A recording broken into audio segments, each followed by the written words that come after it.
araw po sa inyo lahat, mga kaibigan, sa mga kayong sulok. Naroon yan sa kasalukuyan. Magkukomment na ako sa nangyayari ngayon sa ating bansa sa Pilipinas. Napakaraming kaguluhan, gera sa ibang bansa. Yung expose ng 18 Marines na mali-malitang pera.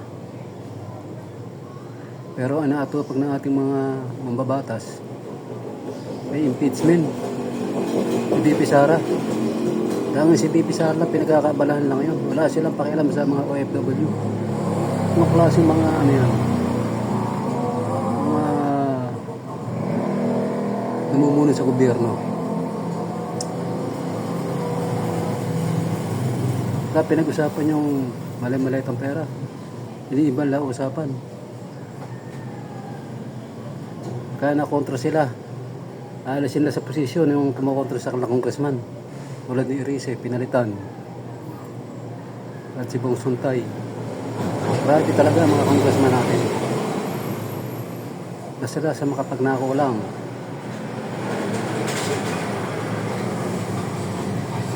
Wala silang pakialam sa mundo.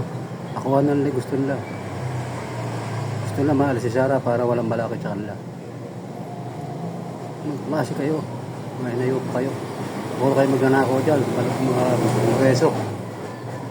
Hindi na sa kongreso, mga iba pang unang-una si Pangulong Marcos. Number 1, konsentidor. Kung hindi sa kanya, hindi man nangyayari yung mga lahat ng paguluhan ng mga nakawa na yan.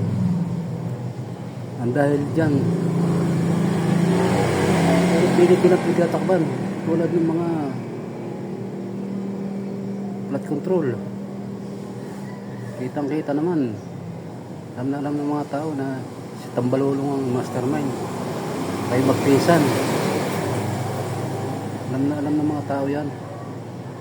Bakit pilit nyo pa pinagtatakban? Alam nyo, wala nang katapusan yung panungulan nyo sa gobyerno. Walang forever. Saan nyo yan?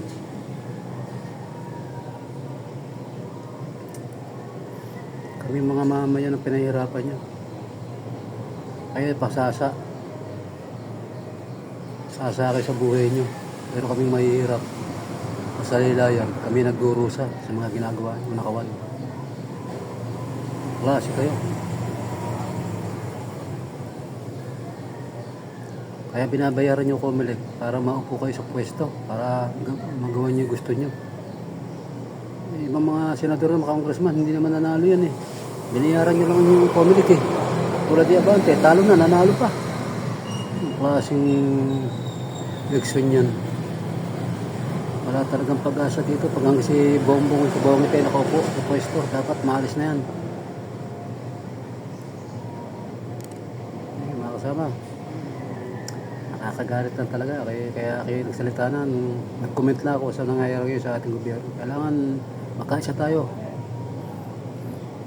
mga Pilipino. Patalsikin na natin salot sa lipunan.